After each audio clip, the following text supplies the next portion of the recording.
Pests and Predator Podcast is brought to you by Field Heroes, powered by the Western Grains Research Foundation. Visit FieldHeroes.ca to learn how beneficial insects can benefit your farm. Welcome to the Pests and Predator Podcast, brought to you by Field Heroes, powered by the Western Grains Research Foundation. Visit FieldHeroes.ca to learn how beneficial insects can benefit your farm. I'm your host, Sean Haney, founder of RealAgriculture.com. Today's guest on the Pests and Predator Podcast is Jeremy Irvin. He's a master's student at the University of Saskatchewan. Jeremy, welcome to the Pests and Predator Podcast. Nice to be here. Okay, so you're a graduate student at the University of Saskatchewan. Talk about some of your research that you've been doing, where your focus, what it's been on. So I'm looking at the economic entomology of red clover seed production systems. So I am most worried about this insect pest, the lesser clover leaf weevil, and it's a pest of red clover, but mostly it affects seed yield the most. So what I'm trying to determine is the economic threshold of when is the best time to control this insect pest. Okay, and I guess let's learn a little bit more about this pest. What does the lesser clover leaf weevil look like? So the adults look pretty much like any other weevils that you might find in agricultural fields. Pea weevils are pretty common from a lot of agricultural producers. So they have 6 legs, and that makes them insects. But their most defining characteristic is the presence of a rostrum. So this is an elongated snout-like projection off the front of their face. Overall, the adults are they're quite small, between about 4 and 6 millimeters in length. And their coloration kind of depends on the time of the year. But in early spring, which is when they're most problematic, they can have kind of a blue-green coloration. But the larvae of these beetles are kind of a small grub or worm-like insect, and that's what's actually causing the yield loss. So there's kind of like very small cutworms in general morphology, but the larval size and color also are very dependent on their age. So these larvae go through 4 separate instars, and each one of these is larger than the last. So what we found in the field is the first and second instars are kind of between 2 and 4 millimeters in length, and the last 2 are kind of between 4 and 9 millimeters in length. They're generally kind of a light green or almost clear color, and they kind of darken with each subsequent instar. Okay, so what areas of the country are they prevalent in, and which crops are they trying to feed on the most? So they are a pest of most of the clovers, but like I mentioned, with how they feed, they're mostly most detrimental to seed yields. They're not as much a forage crop pest. So their host range is generally wherever red clover is grown. So that's kind of northeastern Saskatchewan.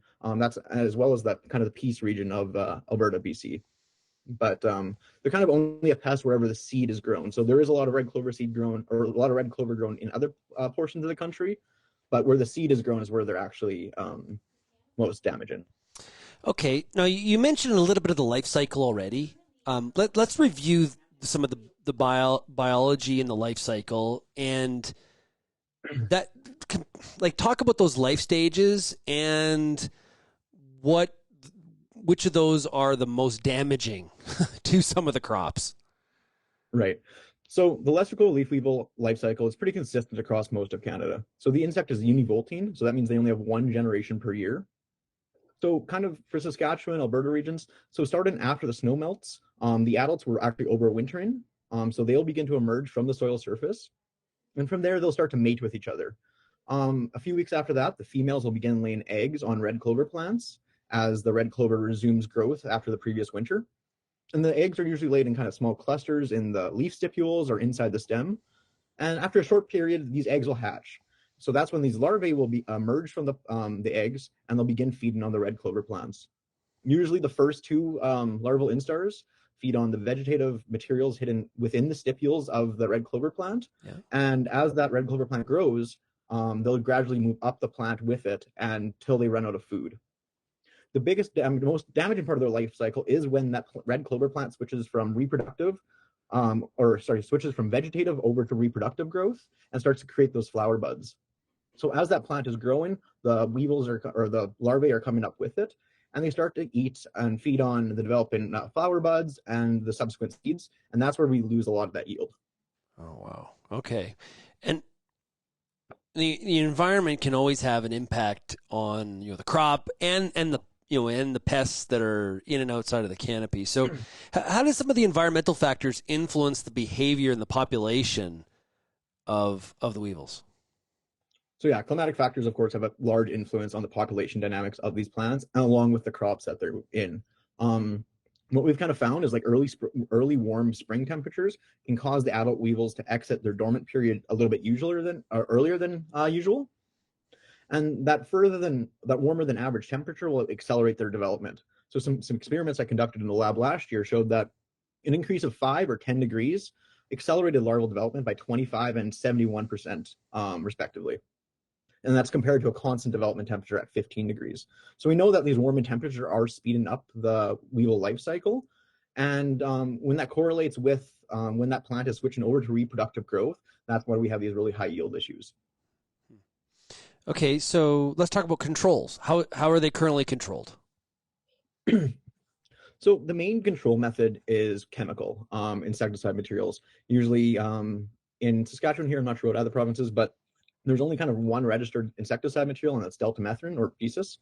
Unfortunately, it's only in Saskatchewan, it's only registered for suppression use. And so the label is not stating that, hey, we're going to completely control this pest in the field. And that's why a lot of producers have continual issues with this, is because they're not getting really good control. Yeah. And a lot of the reason they're not getting control is due to the biology of the lesser clover leaf weevil. The larvae are hiding within the leaf stipules or within the actual stem of the plant itself. And because of that, deltamethrin is a contact insecticide. It actually has to contact that insect that we're targeting or contact the plant material that the insect's going to feed on.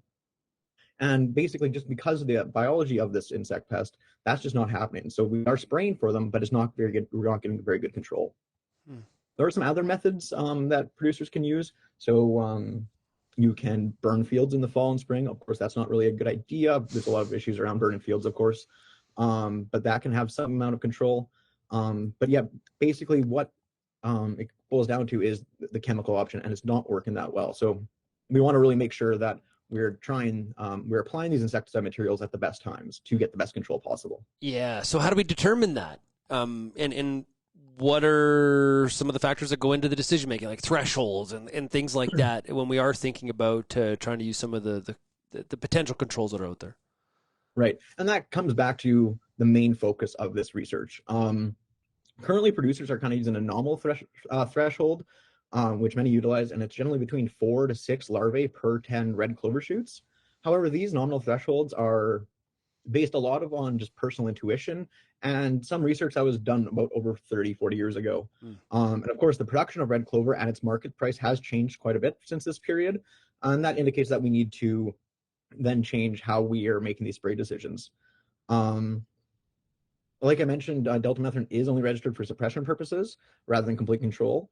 And it's actually limited to 2 application windows per year. So if you didn't get good control the first time, you do have a second shot at it.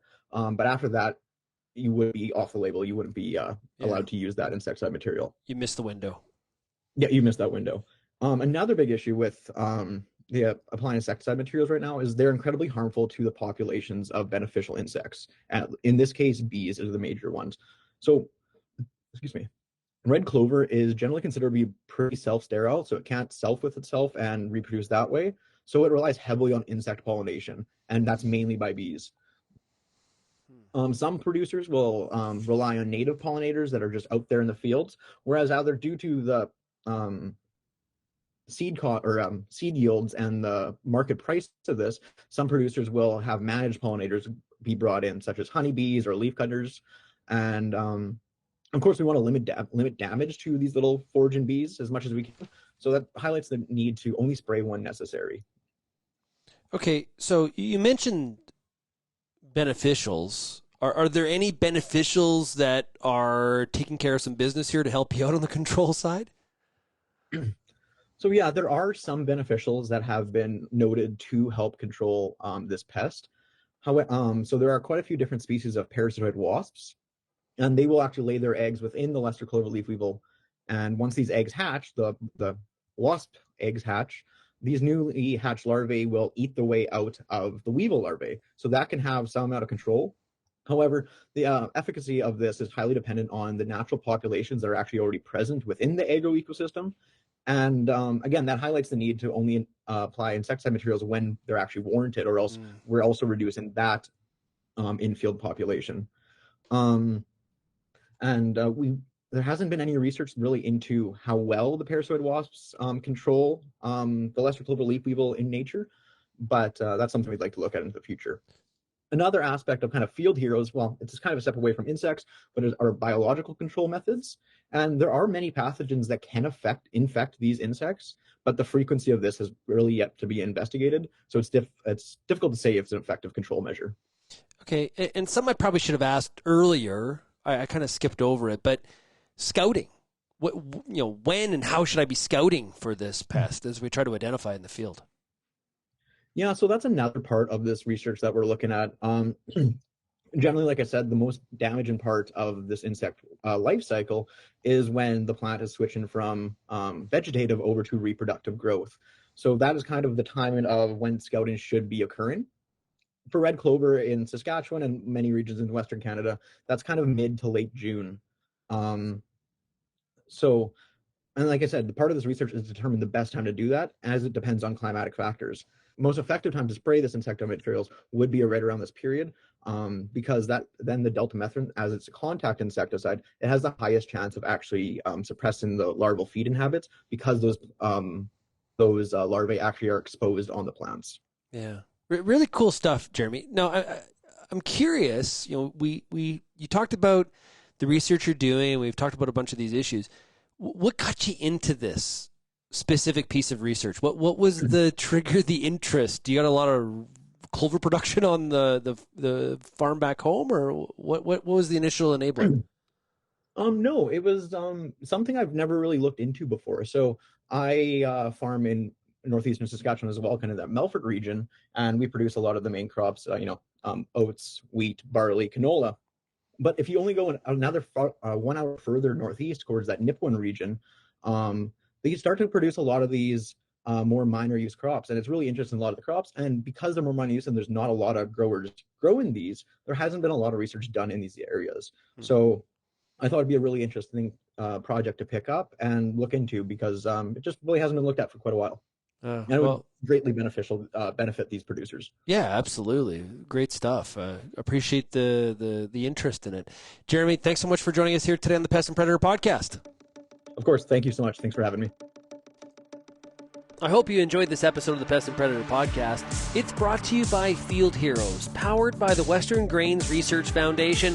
Visit FieldHeroes.ca to learn how beneficial insects can benefit your farm.